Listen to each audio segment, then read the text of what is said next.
And there are no words. There are no words for it, but it's very knowable. And it's knowable in a way that words can point to. But known directly, there's no words for that.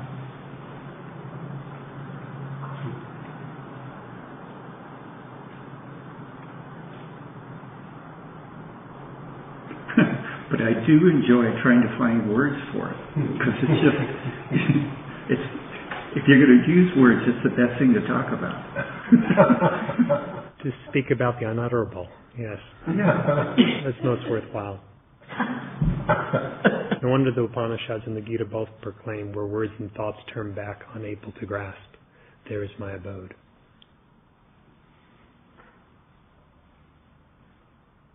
The samadhi habit is actually catchable.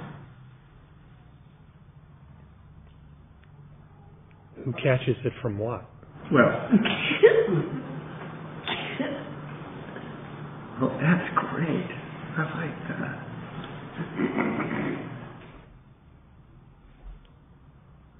Where there is neither a who nor a what, there is samadhi.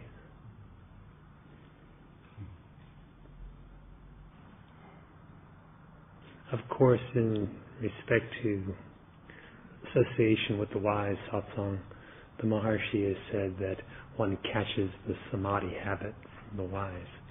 But what actually occurs?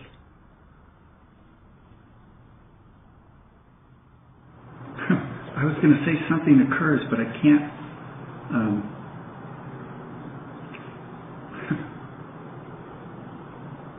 There aren't words for what occurs. Maybe because it's not an event.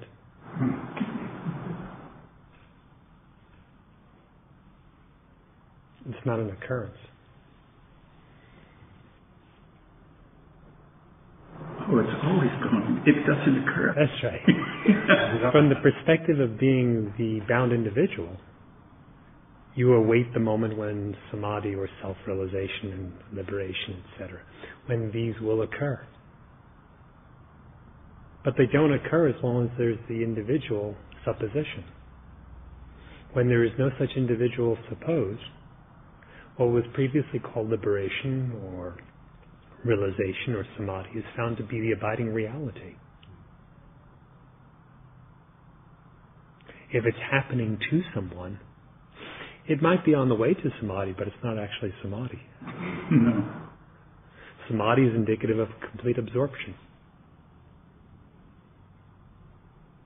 If it's truly complete absorption, it is nirvikalpa, without differentiation. And if it's truly without differentiation, it's sahaja, natural, innate.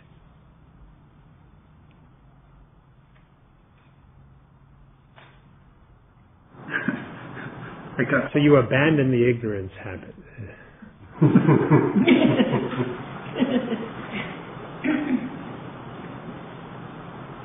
I got almost to the end of what you were saying, and there's like, I think I have a notion that Brahman has at least one quality to it. What might that be? No, it's the very last one or something. It's like, just that there's some concept left. I don't know. It's like, on one hand, I know that that's just something I'm making up. I don't need to do the other thing. What is the concept?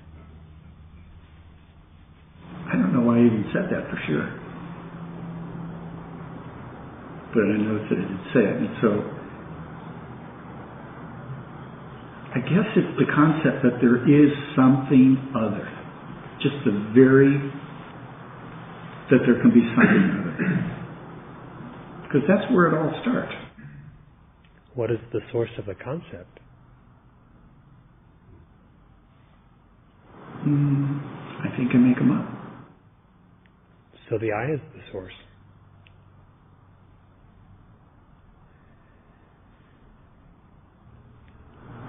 the source has no concepts. Yes, the true I has no concepts. Nothing issues forth from it.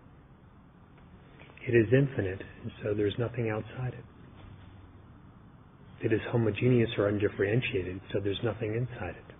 Nothing particularized.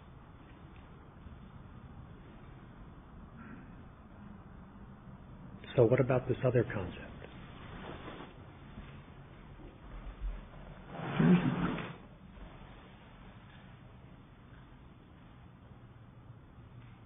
Always revert to the inquiry as to who am I? Whether you're trying to leave something or approach something, it is dependent on I. No matter what the concept is, I will be integral to every one of those concepts. The I thought is involved in every other thought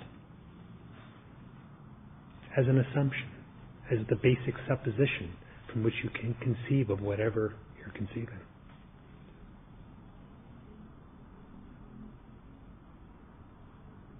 It's like a false point in reality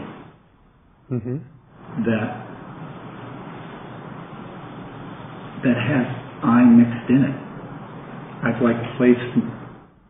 It's like a non-dimensional dot in infinite space, or like a corner in infinite space. And the closer you get into the corner, the less there is of it. Really, space has no corners. In the same way, really, in the space-like infinite consciousness, which is your real nature, there is no ego entity.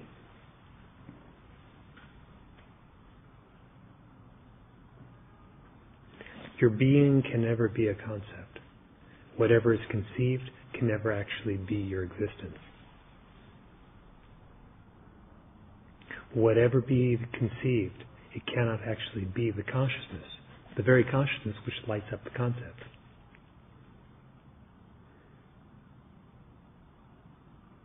The knower, therefore, is never determined by the known. If you cease to define the knower by any of the known, what remains? You may call that samadhi or by any other term.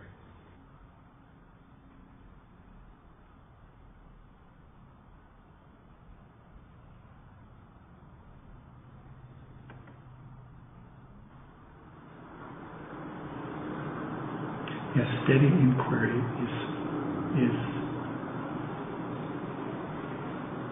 that's the whole, that's the teaching. Steady inquiry reveals its own essence as unbroken knowledge.